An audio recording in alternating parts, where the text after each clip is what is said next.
नमस्कार दोस्तों, स्वागत है आपका मेरे यूट्यूब चैनल पे। इंट्राडे का एनालिसिस रहेगा मंडे 19 फरवरी का। निफ्टी बैंक निफ्टी दोनों का देखेंगे। मैं आपको आज का लॉजिक भी समझा देता हूँ दोस्तों, और आज मेरा लॉस क्यों हुआ, किस चक्कर में हुआ, वो भी समझा देता हूँ। लगभग पिछले 4 दिन से मेरा प्रॉफिट हो रहा था दोस्तों। तो आपके साथ भी कभी कभी ऐसा होता होगा कि जब भी आप 4-5 दिन प्रॉफिट कर लेते होगे ना, तो ऐसा लगता होगा कि यार अब तो भाई मतलब अब तो हो गए हम, अब तो मार्केट एटीएम मशीन बन गई, अब तो हम कितना भी पैसा छाप सकते हैं, अब तो हमको ट्रेडिंग आ गया। और उसके बाद अगर लॉस होता है ना दोस्तों किसी दिन के ऊपर, तो वो हमसे झेला नहीं जाता। हमारा ह्यूमन माइंड किस तरीके से प्रोग्राम है पता है दोस्तों, कि प्रॉफिट करने से हमको जितनी भी खुशी होती है ना, मान लो, तो उससे 5 गुना या 10 गुना ज़्यादा दुख हमको लॉस करने के बाद होता है। हमारा माइंड ही इस तरीके से प्रोग्राम्ड है कि हमको लॉस देखना ही नहीं है दोस्तों। और जब भी आप टेक्निकल एनालिसिस सीख जाओगे, आपकी साइकोलॉजी स्ट्रांग हो जाएगी, तो जो हाईएस्ट लेवल ऑफ स्किल होती है ना दोस्तों, वो ग्रेसफुली लॉस को किस तरीके से एक्सेप्ट करते हैं, यही होती है दोस्तों किसी भी ट्रेडर की। प्रॉफिट लेना तो बहुत इजी होता है दोस्तों कई बार, लेकिन लॉस को एक्सेप्ट करना, छोटे लॉस को एक्सेप्ट करना, और ये मान लेना कि भाई आज मुझे मार्केट नहीं समझ आ रहा है, और अगर समझ भी आ रहा होगा तो मार्केट मेरा जो व्यू है उसको ढंग से फॉलो नहीं कर रहा है, ये एक्सेप्ट करके हम्बल तरीके से सिस्टम को बंद कर देना और अगले दिन आना, ये बहुत बड़ी स्किल होती है दोस्तों, और इसके लिए बहुत ज़्यादा हिम्मत लगती है। कमज़ोर इंसान जो है ना, वो इसको नहीं कर सकता। वो लड़ाई करता रहता है मार्केट के साथ, वो बोलता है नहीं मुझे आज ही चाहिए। एक छोटा बच्चा होता है ना दोस्तों, उसको अगर आप बोलो कि यार मैं आपको आज मतलब एक चॉकलेट दूंगा, या फिर कल परसों आपको 3-4 चॉकलेट दे दूंगा, तो बच्चा कैसे दोस्तों वो रोने लग जाता है। उसको उसका कहना होता है कि मुझे आज ही एक ही चॉकलेट चाहिए। उसको 3-4 चॉकलेट नहीं चाहिए होते दोस्तों 3-4 दिन के बाद, उसको आज ही एक चॉकलेट चाहिए होता है। तो ये छोटा बच्चा है ना, ये छोटा बच्चा हम सबके अंदर होता है दोस्तों। इसको हमको थोड़ा सा साइड में रखना पड़ता है ट्रेडिंग के वक्त, और थोड़ा सा हिम्मत जता के ये मान लेना पड़ता है कि आज मुझे मार्केट नहीं समझ आ रहा है। तो ये छोटा सा मेरा एक साइकोलॉजिकल एनालिसिस था दोस्तों, जो कि मैंने अपने एक्सपीरियंस के थ्रू सीखा है। होप ये आपको पसंद आए। अब चलते हैं, मैं आपको थोड़ा सा आज का लॉजिक एक्सप्लेन कर देता हूँ मेरा ट्रेड का। अगर वीडियो पसंद आ रहा है तो प्लीज़ लाइक और सब्सक्राइब ज़रूर कीजिए दोस्तों। Thank you so much. तो कल क्या हुआ था ना दोस्तों, अगर आप देखो तो मार्केट जो है ना गैप अप ओपन हुआ था। गैप अप ओपन होने के बाद मार्केट नीचे आ गया, ठीक है। अब आज भी मार्केट गैप अप ओपन हुआ। तो आज मुझे क्या लगा था ना कि यार कल अगर मार्केट गैप अप ओपन होके नीचे आया है, तो आज गैप अप ओपन होके वो ऊपर जाएगा।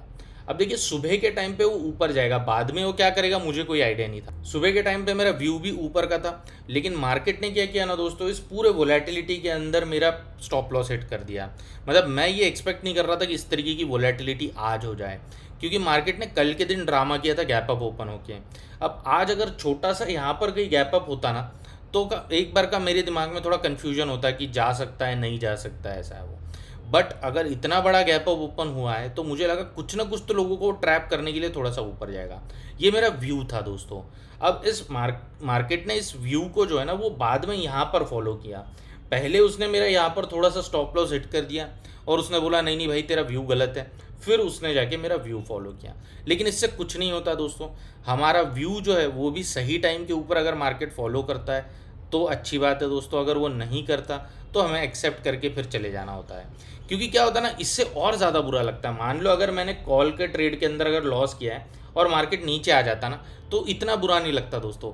लेकिन अगर आपने भी अपने आप के साथ ही महसूस किया होगा कि आप अगर कॉल के ट्रेड में यहाँ पर कहीं लॉस कर देते हो, और मार्केट जो वो इतना ऊपर बैठा होता है, और आपको दिखता है कि यार आपने जो लॉस के अंदर जो ट्रेड बुक किया था वो तो एकदम प्रॉफिट में चल रहा है अभी, उससे और रिवेंज की भावना पैदा होती है दोस्तों। उससे लगता है मैं और बदला लेने की मन करता है इंसान का उससे। उसको लगता है यार मैं तो सही था, बस छोटे से हिस्से में गलत हो गया। अब आप सोचिए दोस्तों, यहाँ पर मैं फिर लड़ाई करते बैठता, यहाँ पर पूरा दिन, यहाँ पर कहीं पर भी मैं बहुत पूरा दिन ट्रेड करता रहता, ओवर ट्रेड करता रहता, कुछ भी कॉल पुट करता रहता। तो ऐसा था कि मेरे 4-5 दिन का जो भी प्रॉफिट था वो पूरा चला गया। अब तो लॉस मेरा अंडर मैनेजमेंट है दोस्तों। लेकिन फिर यहाँ पर पूरा दिन अगर ओवर ट्रेड करता, वो तो फिर काफ़ी बड़ा लॉस हो जाता मेरा। तो यही इंपॉर्टेंट होता है दोस्तों, ये जो अपनी भावनाएं होती है ना, रिवेंज वाली, बदला लेने की, बुरा लगना, बहुत ज़्यादा खुशी, बहुत ज़्यादा दुख, यही हमको बहुत ज़्यादा मतलब परेशान करते एक ट्रेडर बनने के अंदर। मार्केट बोलता है कि भाई आप आओ, आपका व्यू अगर मेरे साथ मैच करता है बहुत अच्छी बात है, नहीं करता आप घर चले जाओ, कल अगले दिन आओ। इतनी सिंपल सी चीज़ है दोस्तों, लेकिन हम खुद ही उसको कॉम्प्लिकेट करके रखते हैं। इसके चक्कर में हमको डिफ़िकल्ट लगती है। पूरे वीडियो के साथ बने रहिए दोस्तों, एकदम सिंपल लैंग्वेज के साथ मैं समझाऊंगा आपको एनालिसिस भी मंडे का, निफ्टी और बैंक निफ्टी का। चलते हैं दोस्तों अपने चार्ट के ऊपर। यहाँ पर अगर आप देखो ना दोस्तों, तो ये निफ्टी का 1 डे का चार्ट है यहाँ पर। और मार्केट जो है ना, पिछले 2 दिन से गैप अप खुल रहा था। जिस दिन वो गैप डाउन खुला उस दिन तो उसने बहुत बढ़िया स्ट्रेंथ शो की, लेकिन गैप अप खुला लगभग वहीं पर उसने क्लोज कर दिया। फिर आज गैप अप खुला लगभग 15-20 पॉइंट ऊपर नीचे, वहीं पर उसने बंद कर दिया। तो ये दोनों टाइप के ऐसे डोजीज बना दिया इसने। अब ये डोजी के बाद जो है ना दोस्तों, इसने यहाँ पर ब्रेकआउट कर देना चाहिए था, या फिर एक अच्छी बुलिश कैंडल तो बनानी चाहिए थी, लेकिन मार्केट ने वो नहीं किया है। तो ये जो है ना दोस्तों, थोड़े से वीक टाइप के कैंडल्स दिख रहे हैं मुझे, स्पेशली कहाँ पर, जिस लेवल के ऊपर मार्केट यहाँ पर खड़ा है वो। अब ये वीक कब होंगे और इनके अंदर स्ट्रेंथ कब आएगा, ये हम छोटे टाइम फ्रेम के ऊपर चल के समझते हैं। ये 15 मिनट्स का चार्ट है दोस्तों निफ्टी का। अब आप देखिए, ये जो लेवल थी ना, ये एक बार टेस्ट हो गई थी, और पहले भी एक बार यहाँ से गिरावट आ चुकी थी। यहाँ से एक बार गिरावट आई है, फिर से यहाँ से गिरावट आई थी मार्केट के अंदर, फिर से यहाँ पर गिरावट आई थी, और फिर से यहाँ से गिर गया था मार्केट। तो मतलब लगभग 4 बार टेस्ट हो चुका है मार्केट। इस लेवल को, इस लेवल के आसपास 4 बार टेस्टिंग कर चुका है मार्केट। तो अगर अब उसको ऊपर जाना था ना दोस्तों, तो आज निकल जाना चाहिए था उसने। आज उसने ड्रामा नहीं करना चाहिए था। आज उसने ड्रामा करके एक थोड़ा वीकनेस वाला संकेत दिया है कि भाई नहीं नहीं, मेरी इच्छा ही नहीं है इस लेवल को क्रॉस करने की। अब हमारा व्यू किस तरीके से, चार्ट कैसे फॉलो करता है, वो प्राइस एक्शन के थ्रू डिस्कस करते हैं 5 मिनट के चार्ट के ऊपर।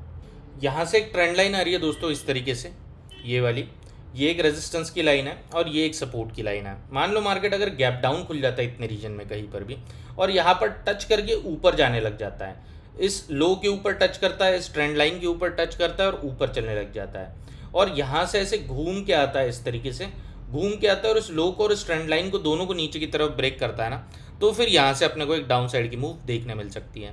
ये सबसे कन्विक्शन वाला सेटअप दिखाई दे रहा है दोस्तों मंडे के लिए। अगर मान लो मार्केट फिर से फ्लैट ओपन हो जाता है, तो फिर पूरे तरीके से वेट करना पड़ेगा दोस्तों।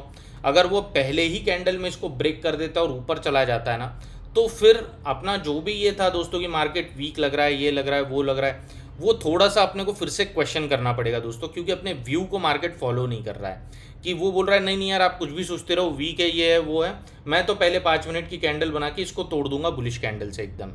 तो वो फिर अपने को व्यू अपना चेंज करना पड़ेगा। मार्केट के अंदर बहुत ज़्यादा जिद्दी होकर नहीं चल सकता दोस्तों। मार्केट जो भी बोलता है उसको फॉलो करना पड़ता है। मार्केट सबसे सुप्रीम है। हम बस एक सोच बना के चल सकते हैं, बस उससे ज़्यादा और कुछ भी नहीं। तो मार्केट अगर यहाँ पर कहीं खुलता है, गैप अप खुलता है, फ्लैट खुलता है, इतने रीजन में कहीं पर भी बुलिश कैंडल बना के ब्रेकआउट देता है और सस्टेन करता है, इसके नीचे नहीं आता, अगर इसके नीचे आ गया तो जो हमारा व्यू था दोस्तों, वो फिर से अपना व्यू गलत हो जाएगा और अपने को अपनी गलती मान लेनी पड़ेगी। अगर बुलिश कैंडल बनाता है और उसके बाद फिर यहाँ से एक अपसाइड की मूव देखने मिल सकती है। और अगर पूरा ही फ्लैट खुलता है और यहाँ पर कोई डोजी टाइप की कैंडल बना देता है या कुछ कर देता है यहाँ पर, तो फिर वेट करना पड़ेगा दोस्तों जब तक इसका ब्रेकआउट नहीं होता, या फिर मार्केट धीरे धीरे नीचे नहीं आता। फिर मंडे के दिन भी शायद मार्केट इतने रीजन के अंदर कंसोलिडेट कर सकता है। लेकिन आपको पूरे तरीके से रेडी होना पड़ेगा दोस्तों। मैं फिर से बता रहा हूँ कि अगर मार्केट मंडे के दिन भी अगर गैप अप खुल जाता है किसी भी वजह से और बहुत बड़ी बुलिश कैंडल बना देता है 5 मिनट की पहली, तो फिर से मार्केट के अंदर स्ट्रेंथ आ जाएगा दोस्तों। फ्लैट खुल के बुलिश कैंडल बनाता है पहले 5 मिनट की अच्छी खासी, गैप अप खुल के बना देता है बुलिश कैंडल, तो फिर से मार्केट के अंदर स्ट्रेंथ आने के चांसेस बढ़ जाएंगे और एक अपसाइड की मूव देखने मिल सकती है। लेकिन अगर मार्केट यहाँ पर गैप डाउन खुल जाता है तो फिर उसके अंदर वीकनेस परसिस्ट कर सकता है। चलते हैं दोस्तों बैंक निफ्टी के चार्ट के ऊपर। ये बैंक निफ्टी का जो है ना 30 मिनट्स का चार्ट है दोस्तों। आप इसका बड़ा वाला स्ट्रक्चर देखिए कि ये एक स्विंग था, ये दूसरा स्विंग था और ये तीसरा स्विंग था, और यहाँ से नीचे से ये 2 स्विंग कनेक्ट कर रहे हैं अपन। तो इस तरीके के एक चैनल के अंदर मार्केट अभी फिलहाल ट्रेड कर रहा है। तो क्या ये मार्केट पूरा यहाँ तक नीचे आना चाहता है, नहीं आना चाहता, उसके बारे में भी डिस्कस कर लेते हैं दोस्तों। ये तो ब्रॉडर पिक्चर है, इसका इंट्राडे से या मंडे के ट्रेडिंग से कोई लेना देना नहीं है, लेकिन एक ब्रॉडर स्ट्रक्चर समझना थोड़ा सा ज़रूरी होता है दोस्तों जब हम ट्रेड करते हैं। इसके लिए मैंने आपको ये बताया। चलते हैं अपने 5 मिनट के चार्ट के ऊपर। इसीलिए दोस्तों आप देखिए कि यहाँ पर जो ब्रेकआउट दिया था ना मार्केट ने यहाँ पर, उसके बाद एकदम से रिजेक्शन लेके मार्केट नीचे आ गया, क्योंकि यहाँ पर ये ट्रेंड लाइन आ रही थी बड़े वाले टाइम फ्रेम के ऊपर। 30 मिनट्स 15 मिनट्स का टाइम फ्रेम आप लगाओगे ना, तो यहाँ पर एक ट्रेंड लाइन आ रही थी। इसके लिए मार्केट ने यहाँ पर ब्रेकआउट दिया, लेकिन वो ब्रेकआउट तुरंत के तुरंत फेल हो गया दोस्तों। और यहाँ से एक ट्रेंड लाइन आ रही है इस तरीके से, और ये एक सपोर्ट का जोन है अपना यहाँ पर। अब मान लो मार्केट अगर फ्लैट खुलता है या छोटा सा गैप डाउन खुलता है, यहाँ पर टच करके ऊपर चलने लग जाता है यहाँ पर कहीं, और इतने रीजन से घूम कर आता है और ऐसे घूम के आके इसको नीचे की तरफ कट करता है ना, तो फिर यहाँ से अपने को एक डाउन साइड की मूव देखने मिल सकती है यहाँ तक के लिए।